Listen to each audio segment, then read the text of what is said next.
नमस्कार दोस्तों, UP added junior शिक्षक भर्ती शासनादेश चुनाव से पहले या फिर बाद में यूपी टीजीटी पीजीटी भर्ती 4000 प्लस पोस्ट एग्ज़ाम डेट को लेकर क्या कुछ तैयारियां हैं। UP super TET new vacancy को लेकर भी बात करेंगे कि कब तक आने की उम्मीद है।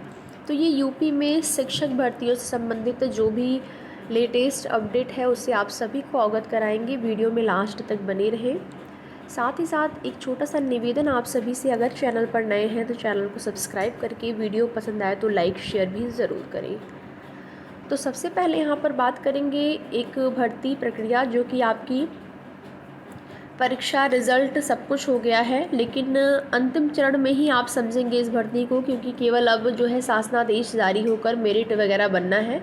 यानी कि अभ्यर्थियों का जो काम था वो परीक्षा और रिज़ल्ट तक ही होता है। अब रिज़ल्ट आ गया उनका और रिज़ल्ट के बाद अब वो इंतज़ार कर रहे हैं शासनादेश का और मेरिट लिस्ट का, ताकि ये कंफर्म हो पाए कि उनकी जो भर्ती है उस भर्ती में या फिर उनकी नियुक्ति इसमें हो पाती या नहीं, क्योंकि मेरिट लिस्ट जारी होने के बाद ही ये चीज़ें क्लियर हो पाती हैं।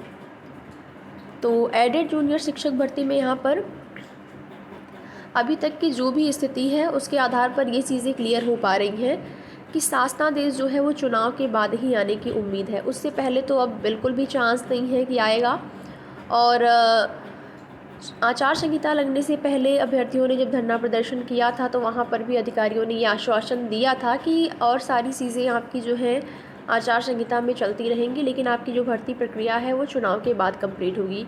यानी कि अब आप ये उम्मीद बहुत कम लग रही है कि इस बीच कुछ हो पाएगा, क्योंकि शासन से अभी तक अनुमति नहीं मिली थी। ठीक है, शासन से अनुमति नहीं मिली थी कितने पोस्ट होंगे, कितने पदों पर भर्ती करनी है। बाकी रिक्त पदों का डेटा वगैरह लिया जा रहा था चुनाव से पहले, आचार संहिता लगने से पहले, लेकिन अभी तक ये भी क्लियर नहीं हो पाया है कि कितने पदों पर ये भर्ती कंप्लीट होगी।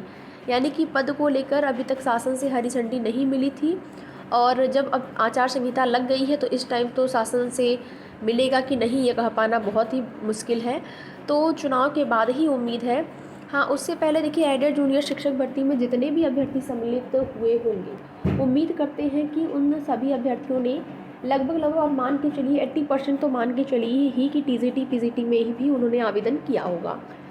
तो जैसा कि नया शिक्षा सेवा चयन आयोग आप लोग देख ही रहे हैं, तो उसके मद्देनज़र अगर देखा जाए तो लगभग अब जो है जैसे ही चुनाव आपका समाप्त होगा, ठीक है, चुनाव आपका समाप्त होगा उसके बाद आपको परीक्षा की डेट मिल जाएगी और अब इंतज़ार नहीं करना पड़ेगा, क्योंकि इस शिक्षा सेवा चयन आयोग का ही इंतज़ार किया जा रहा था टीजीटी पीजीटी परीक्षा के लिए। तो तैयारियां आप लोग जो है शुरू कर दीजिए।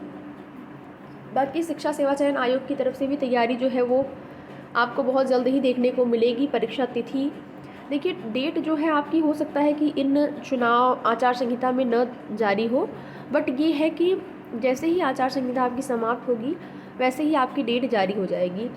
तो कहीं न कहीं जब कोई भी भर्ती लटकी हुई रहती है, कुछ नहीं हो पाता है, तो फिर एक निष्क्रियता आ जाती है अभ्यर्थियों में भी तैयारी को लेकर। लेकिन अब आपको बिल्कुल सक्रिय होकर अपनी तैयारी जो है प्रारंभ कर देनी है, क्योंकि आचार संहिता ख़त्म होने के बाद आपकी परीक्षा की तिथि आपको मिल जाएगी। फिर उसके बाद और जितना भी टाइम आपको अभी तक मिल रहा है उस टाइम का आप अच्छे से यूज़ करें, तैयारी करें। और यूपी में नई प्राथमिक शिक्षक भर्ती की बात करें तो वो भी आपका चुनाव के बाद ही वो नया विज्ञापन देखने को मिलेगा, क्योंकि आचार संहिता में आप कोई भी नया नोटिफिकेशन, नया विज्ञापन आपको देखने को नहीं मिलेगा। जो भर्तियां आनी थी यूपी की हो या फिर जो भी, यूपी में ही आप देखेंगे UPSSC आयोग से कई भर्तियों के विज्ञापन थोड़ा सा आप देखेंगे कि जल्दी ही जारी हुआ, इसलिए जारी हुआ, नहीं तो ये भी डिले हुआ होता। 6-7 विज्ञापन लगभग जो है जारी हुए हैं PET 2023 से। तो यूपी में नई प्राथमिक शिक्षक भर्ती, अब पदों की संख्या को लेकर तो अभी असमंजस की स्थिति है कि 51,000 होंगे कि 90,000 होंगे कि 1 लाख प्लस होंगे। लेकिन हाँ, ये है कि भर्ती आएगी। आप लोग तैयारी करते रहिए, क्योंकि तमाम अभ्यर्थी हैं BEd BTC करके लाखों की संख्या में अभ्यर्थी बैठे हुए हैं, नई प्राथमिक शिक्षक भर्ती का इंतजार कर रहे हैं।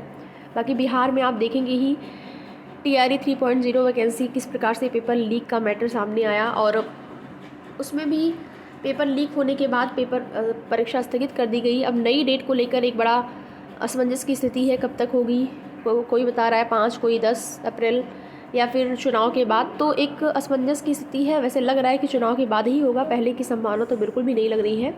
और कहीं ना कहीं टीआरई आपका फर्स्ट जो है और टीआरई 2.0 पर भी जो है यहाँ पर उसकी भी जांच की मांग की जा रही है कि इतनी हाई कटाव गई थी, आखिर क्यों इतनी हाई कटाव गई थी। ऐसा तो नहीं कि वहाँ पर भी पेपर लीक हुआ हो और वहाँ पर पकड़े ना गए हों सॉल्वर वगैरह जो धांधली करने वाले थे और यहाँ पर पकड़ लिए गए हैं, तो उसकी भी जांच वगैरह चल रही है। देखते हैं क्या होता है आगे की, जो भी जैसी भी सूचना होगी आप सभी को उसकी जानकारी दी जाएगी। तो वीडियो में लास्ट तक बने रहने के लिए आप सभी का बहुत बहुत धन्यवाद।